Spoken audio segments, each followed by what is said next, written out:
Washington. I'm Cheryl Engstrom. I'm one of the organizers, and I'm here to introduce our first workshop for the day. And this is, I'm delighted to have back with us Marty Miller, who's the Executive Director of the Office of Rural and Farm Worker Housing. And along with him are Wendy Lopez and Mike Gempler, both from the Washington Growers League. I think this is a really important session in that we have this group of people oftentimes don't have the voice that they need. And that's why we very much wanted to have Marty, Wendy, and Mike come. So I do encourage you to ask questions. Put them in the chat. I'll be monitoring those. And then near the end, when if there's time allowed at the end, I will feed some questions to the team. With that, Marty, Wendy, and Mike, it's all yours. Okay, great. Thank you, Cheryl. Thanks for the invitation, and we're happy to be with you this morning. As Cheryl said, my name is Marty Miller. I'm the Executive Director of the Office of Rural and Farm Worker Housing, and we're here to talk with you about the impact of COVID-19 on farm worker housing, which has been quite a challenge and remains an ongoing challenge. So first, let me tell you a little bit about my organization. Let's see.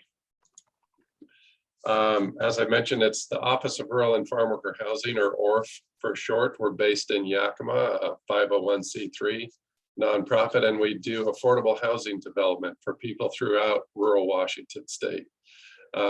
We focus on farm worker housing, but we do a lot of other types of housing too, including for general low income, or seniors, or veterans, or people experiencing homelessness, a wide variety of housing needs in rural Washington state.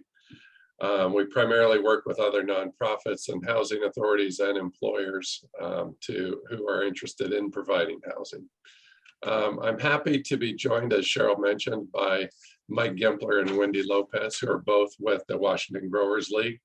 The Growers League is also a nonprofit. They provide human resource services and support to ag employers and work on critical labor and employment issues. And they also own and operate several seasonal housing facilities in Central Washington.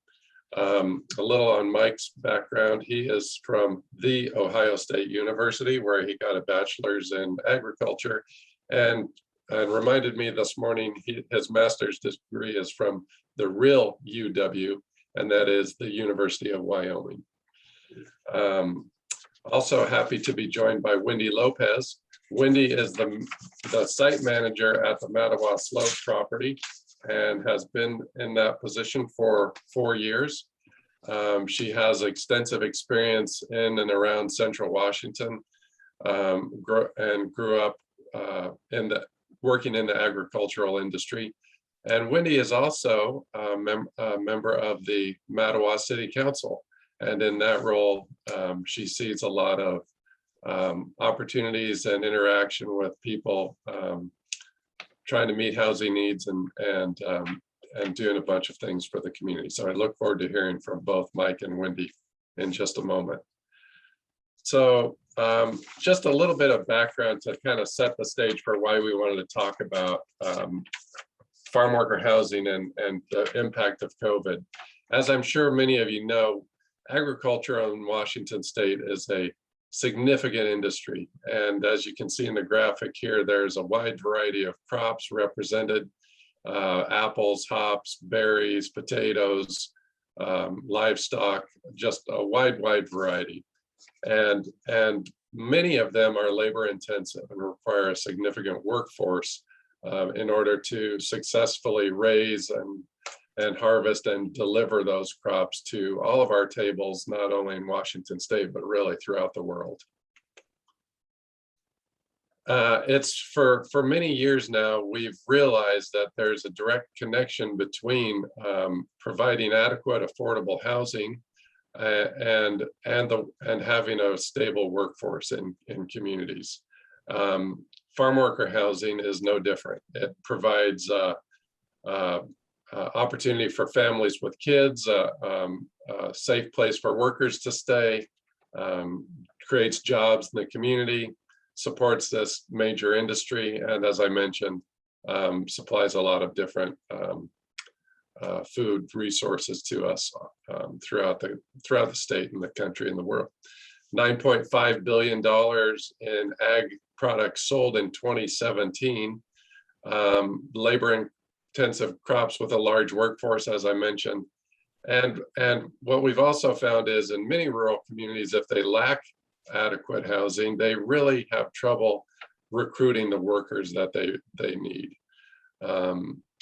And that can have pretty difficult results for employers and communities, where crops may go unharvested, and other economic troubles that occur from there. As COVID hit, agriculture and agricultural workers were designated as essential workers because despite a pandemic, we all need to continue to eat. And so the work had to continue, and it's also can be dangerous work, climbing ladders and carrying around heavy loads. It's physically challenging. Farm workers also suffer a disproportionate share of poor housing conditions. And from an operating standpoint, when you're providing seasonal farm worker housing, it also means there's seasonal occupancy, obviously, and that limits cash flow, which we'll talk about a little bit later on how that impacts the delivery of housing and services. If you think of the overall farm worker population in Washington state, roughly about 80% of those workers are permanent residents of their communities. And another 20% are migrant or seasonal, and that can include the H-2A workers. And we'll talk a little more about H-2A later, but in brief, those are seasonal workers who have been contracted from another country to come in on a temporary basis to do agricultural work. So we developed two kinds of housing. One is for the permanent residents and another is for seasonal occupancy. And we're going to be focusing on seasonal occupancy today. And as you can see on this slide, there are a number of capital resources, which we're happy to talk about if that's an area of interest. But they include the State Housing Trust Fund, the U.S. Department of Agriculture's Rural Development Program, private debt, and the Federal Home Loan Bank of Des Moines Affordable Housing Program. As we focus on seasonal housing, one of the key components is, for the most part, it's a congregate model of housing. And what do we mean by congregate model? Well, we mean it's shared spaces by people who are not necessarily related to one another. That can be shared cooking facilities, shared bedrooms like bunk beds, for example, and other common spaces. You can see here some other examples of some of these spaces at one of the properties that the Washington Growers League owns, and another picture here is with the Housing Authority of Skagit County. So then fast forward or rewind, I guess as the case may be, to March of 2020, and COVID hit. And as you all know, it was a tremendous disruption across the board. And that is true of in rural communities and in agriculture, and then in farm worker housing in particular. And so among other things that occurred, I'm going to move ahead one slide here real quick. The Department of Health and Labor and Industries in Washington state issued some emergency rules to try to protect the health and safety of workers. And among those rules were trying to increase social distancing and other factors that we're going to be discussing here in just a moment. And so part of what happened in order to try to do that was they made a determination that generally speaking, bunk beds could not be used anymore because occupants would be less than 6 feet apart. So that's just one example. There are many other factors or requirements that came into play, which we're about to get into. But just from an operational standpoint, that's a good example to share how occupancy declined. That means a lot of farm workers who formerly could stay here were not able to anymore. And so the first question is, where are they going to be able to live? And then a second closely related question from an operator standpoint is, that's a big drop in revenue. If you take your occupancy and cut it in half essentially overnight, it creates some real stresses and strains. So with that, as a brief background on ag and how COVID hit, I want to now introduce Wendy to talk a little more specifically about how COVID impacted the management and operations of Mattawa Slope. So Wendy, feel free to take it away. Good morning, everyone. Thank you for joining us. Yes, COVID has not been the greatest, but we have survived and we're working on this together. So one of the biggest impacts on management and operations here at Mattawa Slope, like Marty mentioned, was the cut that we had to take in our revenue and the amount of people that we were able to house. We went from being able to house 333 residents, which is 24 people per floor, so 48 per unit, to being only able to house 12 to 14 people to comply with the group shelter rule of 12 to 14 or 15 people per unit. And trying to get everything together in a shorter period of time was a little bit crazy, but we managed to make it work. We did have to talk to some growers or some people and let them know, hey, we're sorry, we can't take this many people in this year. We're only allowed to take this many, and everybody understood. Everybody, we worked well. The other thing was we have more investigations. We had L&I come through the Washington Department of Health, and some of in the past, if we didn't have something, they were able to say, okay, make sure when you get it, take a picture and provide it for us. But this year was a little bit different. We had to provide proof of purchase or proof that it was on back order. For example, like the MERV 13 filters that are required for HVAC systems, those were super hard to purchase. So it took me about 2 months before they finally arrived and we were able to install those filters for our residents. Making sure that we kept the ACs on or the HVAC system on auto on all of the time rather than auto. So we had to have air circulating through every single unit at all times. If a resident didn't want to have their AC system or their heating system on, we had to make sure that we let them know, hey, you can open a window, leave your window open, but if it's windy or rainy, make sure you close it and turn that AC back on to auto. So I think with those things that we had to provide that were delayed, we are a shortage. We saw a little bit of delays with our certificates. So that was a big impact. And then just the confusion. I think a lot of, like Ella and I thought we were the employer. So when they come out and do their investigations, we had to be extremely knowledgeable on what we were doing. And any little mistake on our part could cost us our housing certificate. So we had to make sure we worked with them. We asked the right questions.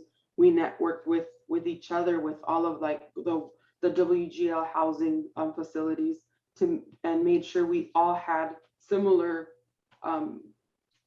information. So for group shelter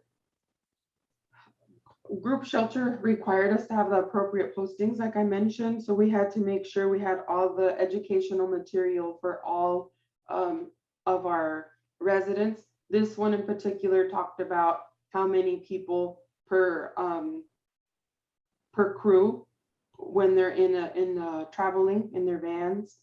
They had to remain within the same unit or floor, and they had to work in the same area. So if they decided that they were going to separate them in the orchard, that sometimes it became a problem. So we had to reconfigure and remind them, hey, please make sure that you're staying within your group and you're not being moved around so that you don't get sick.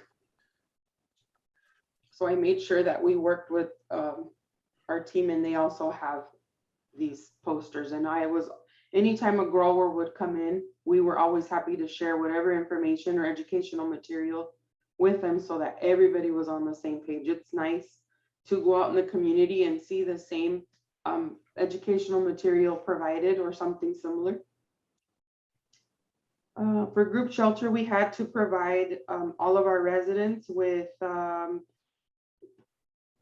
disinfectant material. Before, we didn't have to leave like spray bottles and cleaning rags, and this year, or with the start of COVID, we had to make sure that we had our spray bottles, our cleaning rags. They were being washed frequently so that they're not recontaminating surfaces.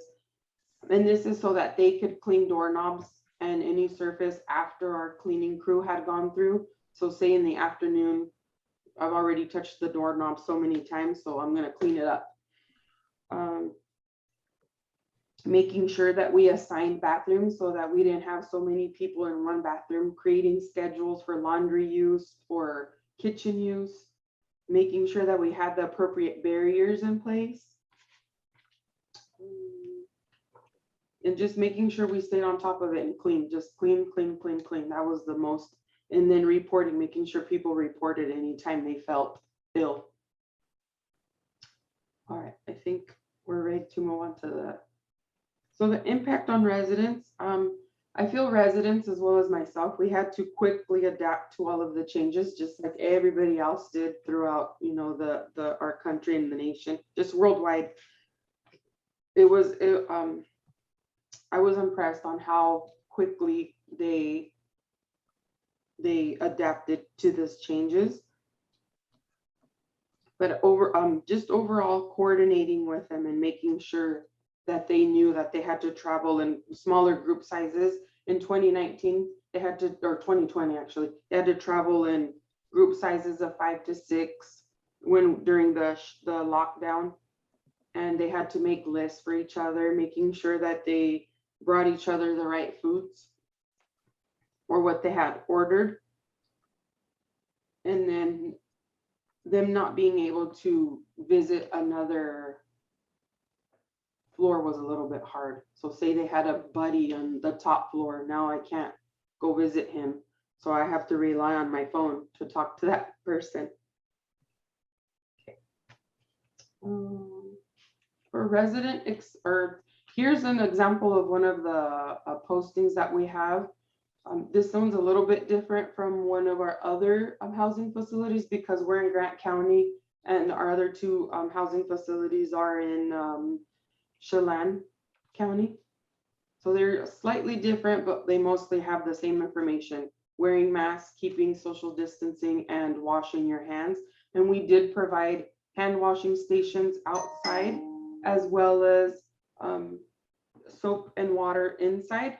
And each entryway, there's 2 entryways, each entryway provided disinfectant. And all of our educational material was both English and Spanish, or for those who do not read pictures, they could easily follow.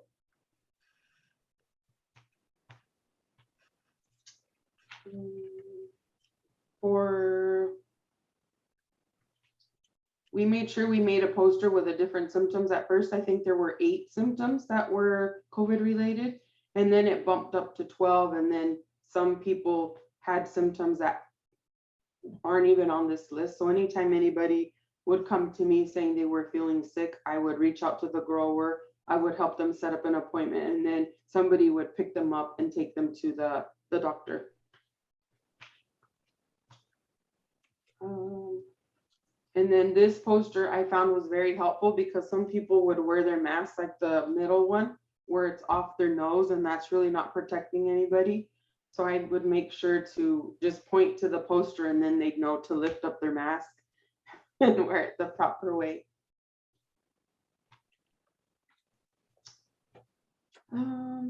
Challenges for quarantine were a little bit hard this year because there wasn't enough room. I think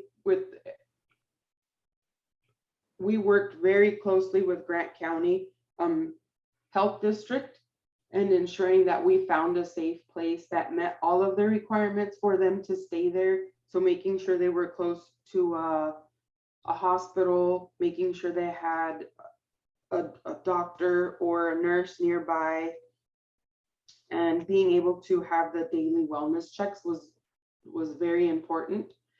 And anytime we found ourselves that we couldn't quarantine them or isolate our residents here, we coordinated with Grant County and found locations in Quincy, or they okayed us. This year we were okay to isolate and quarantine within our own housing facility. But those things were extremely, extremely important. The daily temperature checks, wellness checks, and being able to provide food, which is part of the monitoring for people.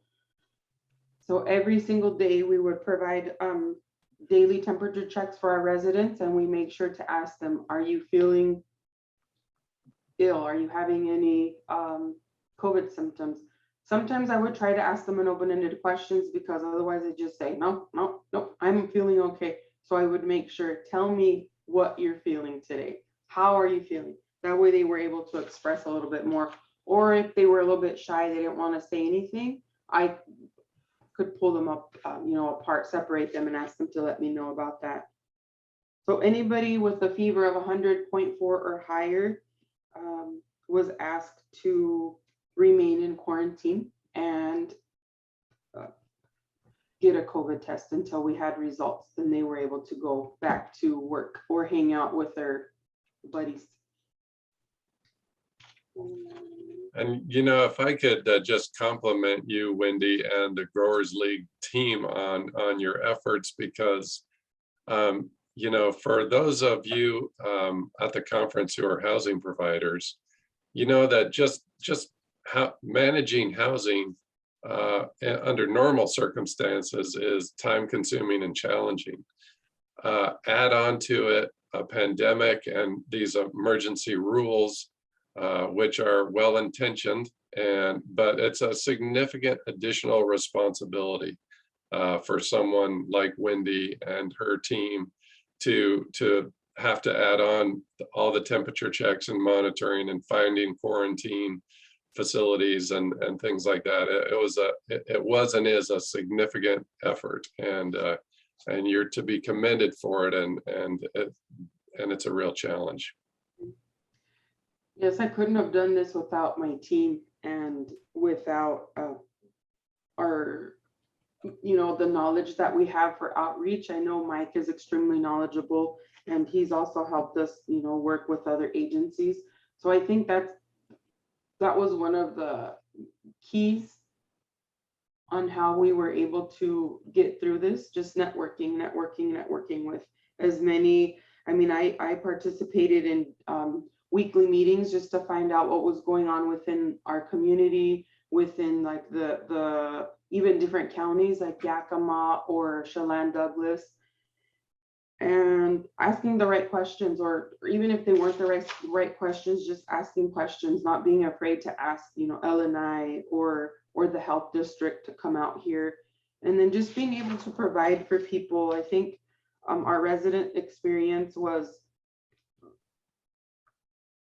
it was hard. It's difficult for them. One, they're far away from home. Yes, they have, several of them have been here for many seasons, many years, but not under these circumstances. And many of them face fear, depression, loneliness. I mean, I did do checkups on them. I can't go in a building when they're in isolation, but I would at least try to gather them all at the window, and I would make sure, hey, I'm here. I want you to know that I'm here. I can't go in your building, but I'm going to provide you with as many things as you need as possible, or I'm going to reach out to the right agency, the right grower, to make sure you have what you need. But I think the biggest impact was the fear of not being able to provide for families back home, or even people who live here in the States. Just that fear of not being able to financially support their family was just a huge burden on people. Yeah. Mhm. Well, thank you, Wendy. That's a really helpful overview. You made an excellent point about coordination and reaching out to others. We at ORF, we organize a monthly call among housing providers, and it was really a helpful exchange for people around the state. And we learned a ton from you and others who are working through all those issues on the fly. And I know, why don't we transition now to Mike? Among other things, Mike, you can also speak to the significant coordination efforts and many other things. So please feel free to take it away. Thank you. For those of you who don't know, that photo on the screen right now is, I believe that's Mattawa Slope, which Wendy manages. That's a part of it, a couple of the buildings. And that previous photo was with the tripod was, that's a thermometer. And so people lean in and get their temperature taken, and that way you don't have to expose somebody, but the temperature is recorded and documented, and daily housing providers have to do that. So people are coming home from work in a van or in their cars, and the first thing they do in the parking lot, they get out of their cars, they've got picking bags and personal belongings, and they come over to the front of the office and they get their temperatures taken. And this has been going on for 2 seasons basically. Everything is health oriented and monitoring people, looking for that very first sign of somebody showing a symptom, so that we can jump on it. Because let's face it, in housing, in congregate housing, people are relatively close together, and there's a higher risk of communicable disease. And so you have to be vigilant and be ready to act at the first sign of any symptoms, and get somebody separated and then tested, and be able to get a test immediately and work with local clinic or health department or whoever it may be, depending on where your housing is. What we in agriculture really did not want was outbreaks. And unfortunately we've had outbreaks, but we don't want outbreaks. So we're trying very hard to prevent that from happening. So it's been stressful, frankly, operating housing for a couple of seasons in this environment. We know everybody's watching us. We know everybody cares about the people who stay in our housing, and obviously we do. But we know that people are watching what we do and what kind of a job we do. So, there's a lot of expectations and stress, and we're just a new way of doing business, I guess. One of the things I did want to talk about right off was the level of coordination between the agriculture industry and the governor's office in the state. And so from the beginning, we've been working from the state to ensure the safety of the ag workforce, and that includes people here on H-2 visas to fill the gaps in the farm workforce. There's been a lot of focus on H-2A workers because they are all housed. They're all living in congregate housing, and so that's been a particular focus of the state. So in March of 2020, when the pandemic first became, I guess, officially recognized, I joined other agriculture employer, 3 other ag employers, and 4 labor representatives on employment security departments legislatively created agricultural and seasonal workforce services advisory committee. And the committee focuses on H-2A issues. And trying to make sure it's adequately monitored, adequately, that the compliance is adequate in the industry and so on. So the committee met and sent a joint memo between the labor and the industry representatives to Governor Inslee, outlining many of our concerns and priorities related to worker safety during the pandemic. And we asked for support on issues including access, increased access to personal protective equipment, isolate, such as masks, face shields, that kind of thing, isolation facilities, quarantine facilities, educational resources, and training. And also closing the benefits gap or pay, sick pay, if you will, for workers who needed to stay home because they had COVID.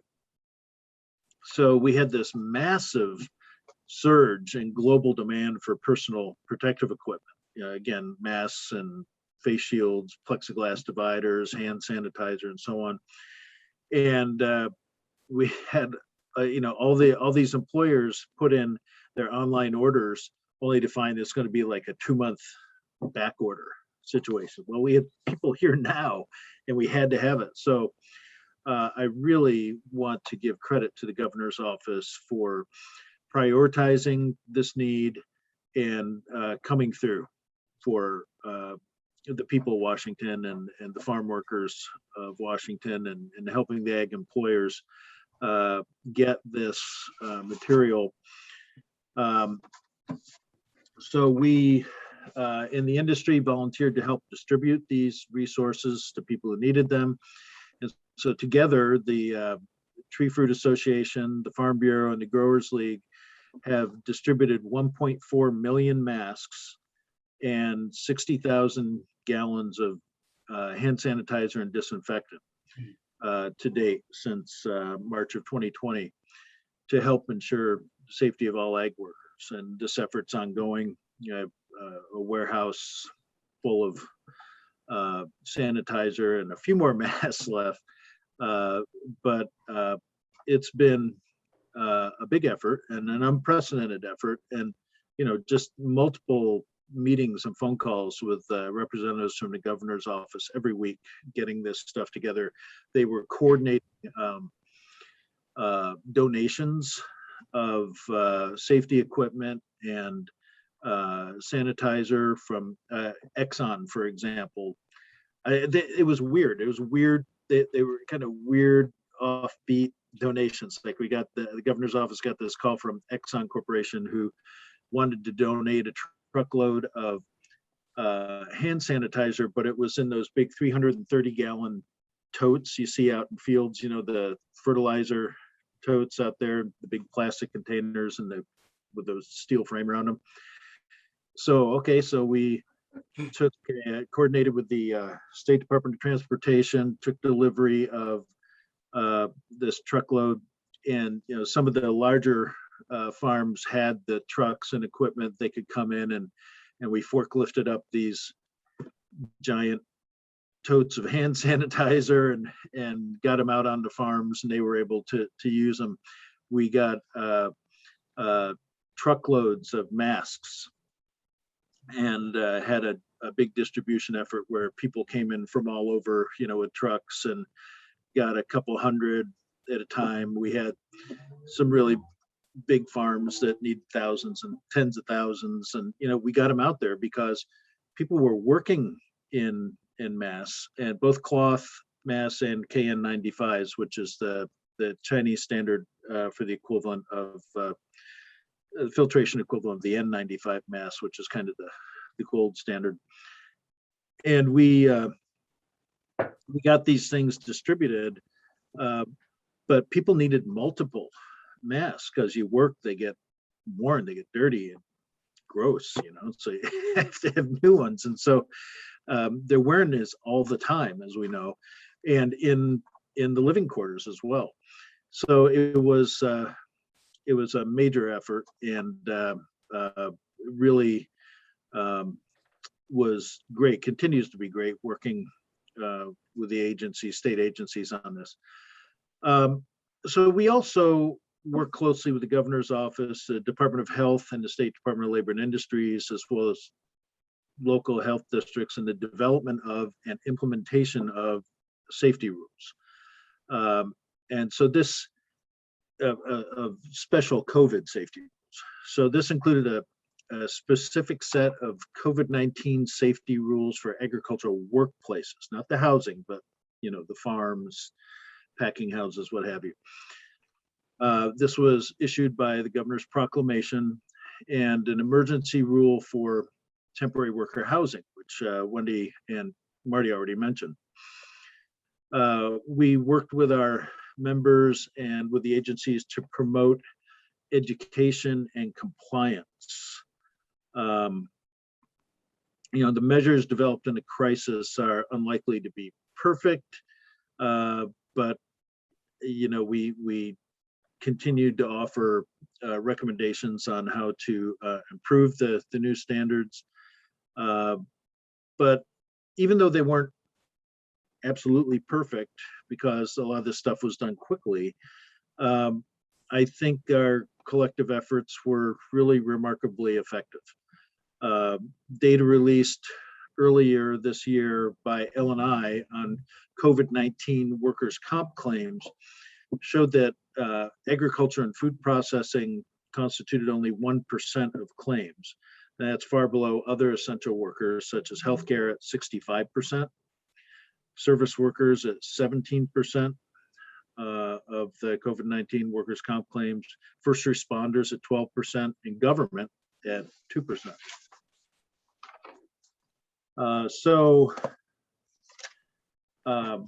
The growers and other ag groups have worked cooperatively with the government throughout this pandemic to protect farm workers, regardless of their immigration status. And, obviously that's very, very important, and we will continue to do so.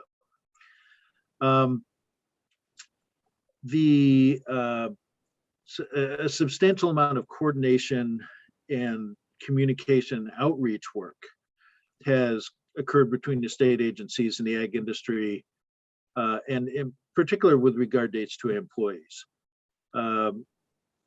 So as I said earlier, we've been a partner in good faith with the state and local government since the beginning of the pandemic to prevent infection, educate people, and provide testing and provide vaccinations. We're still looking for better ways to deal with the pandemic, and with a particular emphasis on H-2 workers, because they travel together and they're housed together. They have a higher risk. So we're at a point now where H-2A workers have a higher rate of testing and vaccination than domestic local farm workers. This is largely due to the substantial outreach by the Washington state agencies to H-2A employers to provide them with opportunities and resources to educate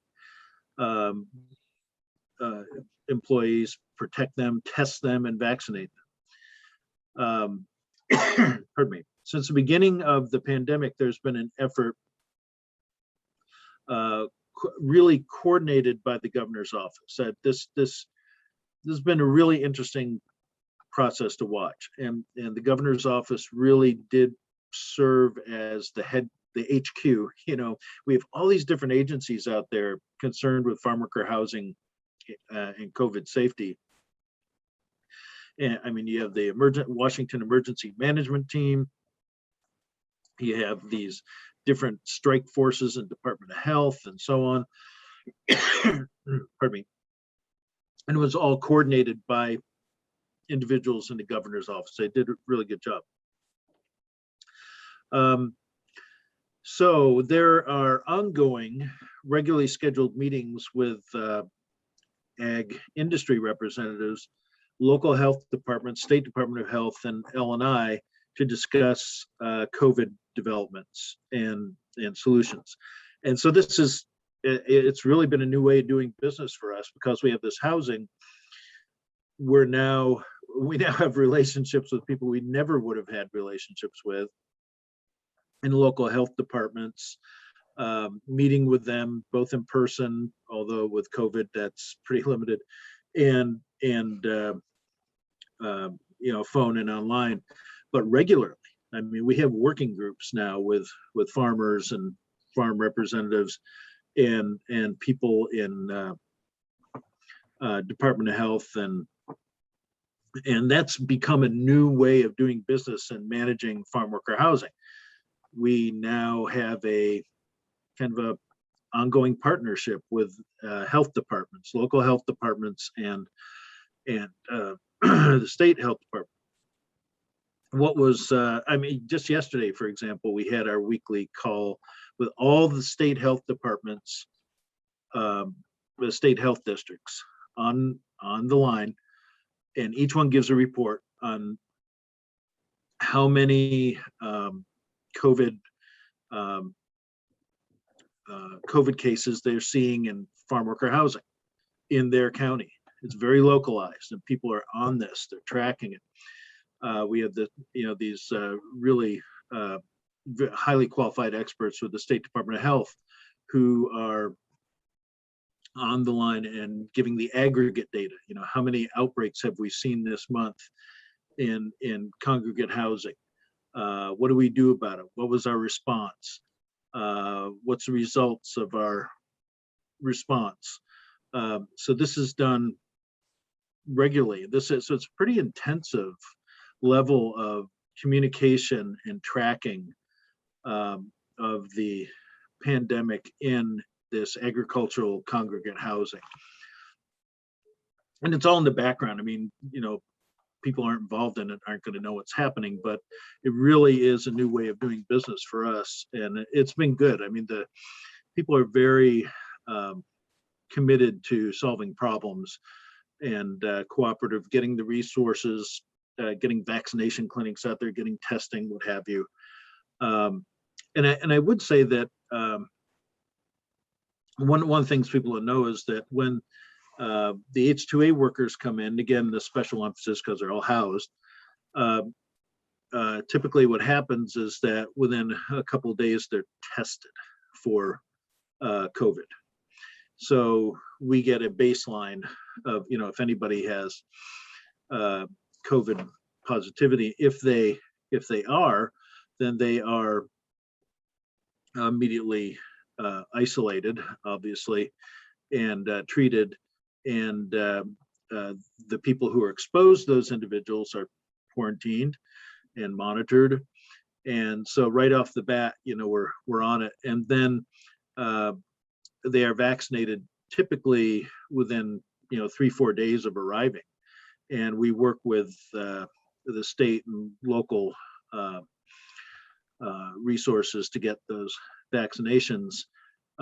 We have found almost no H2A workers who refused vaccine, who weren't interested. I think by and large, the people, most of the people who come up here to work on these H2A visas are from Mexico, and a lot of them are just, frankly, our old workforce just coming up legally on visas.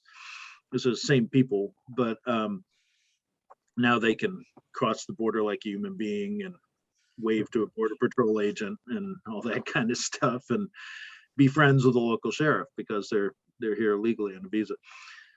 But they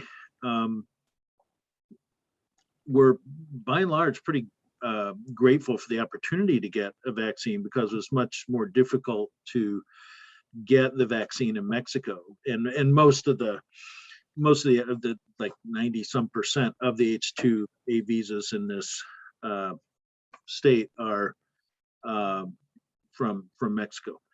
So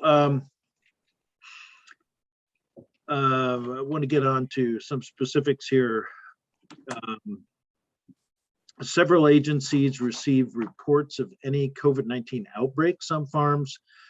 The State Department of Health and local county districts are notified by law. The State Department of Labor and Industries is notified when an outbreak occurs, and that triggers an inspection. I mean, we get a white glove inspection of the workplace or housing. And so that's been stressful for our housing managers, such as Wendy, to have, a big group of state inspectors come out and run their finger along the windowsill and look for problems. But we've come out with flying colors because we work hard at it. But that's part of the system now of running farm worker housing during COVID. Just a quick time check, Mike. We've got about 5 minutes. Got it. So the Department of Health has also funded outreach efforts to the farm worker community with the University of Washington and Radio Cadena.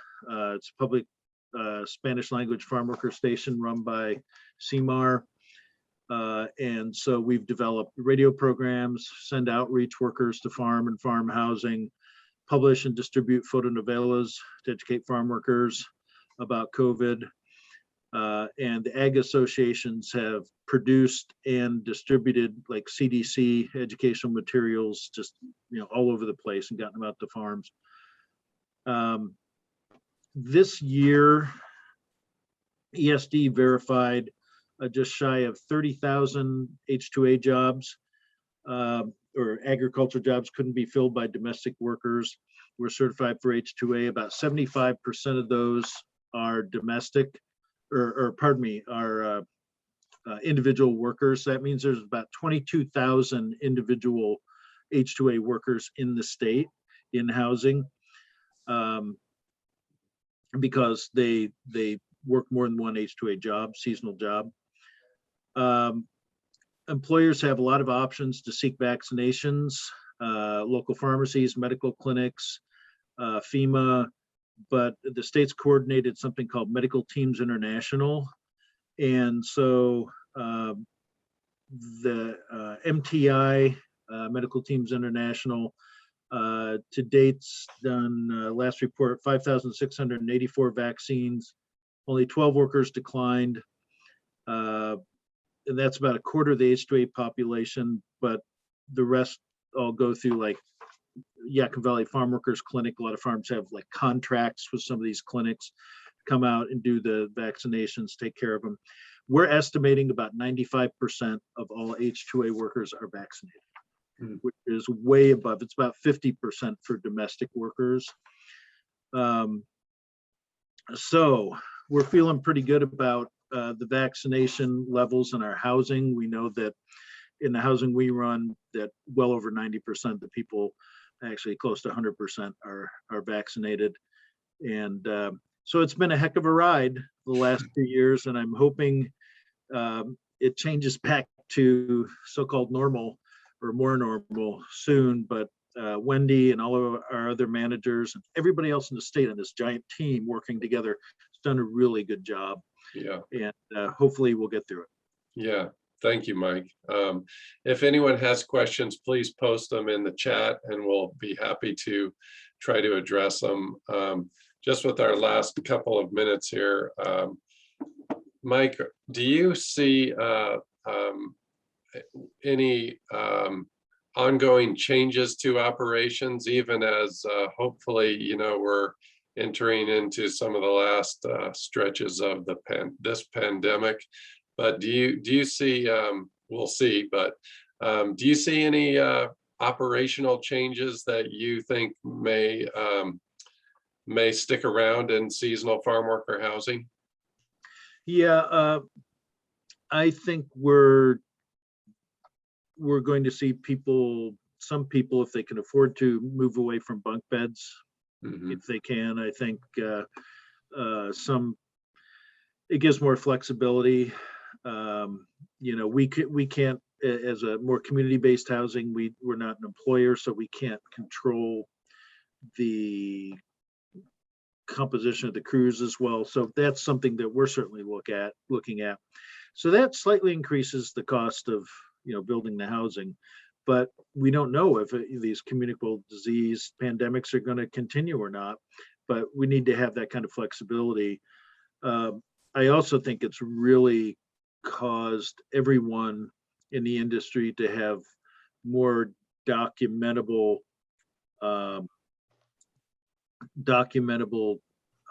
records of who is where and what crews are where, and so who is where. We're tracking everything and everybody because we have to Right. be communicable disease to manage. Yeah. Okay, well, I think with that, we're actually out of time. I want to give a big thanks again to Mike and Wendy for joining me, and a bigger thanks to them both for the stellar work during really trying times. You guys have done a tremendous job in many communities, and I think we all owe you a big thanks. So thank you for joining us this morning. Hopefully we will see you in person next year. I want to give a quick thanks to the Department of Labor for some funding associated with the work of the Office of Rural and Farm Worker Housing. And of course, I want to thank the Finance Commission and the Washington Low Income Housing Alliance for sponsoring this conference and the opportunity to join you all and talk with you. So thanks again, Mike, Wendy, and thank you to the participants, and we'll let you go on to your next sessions. Have a good day. Thank you all for the great presentation.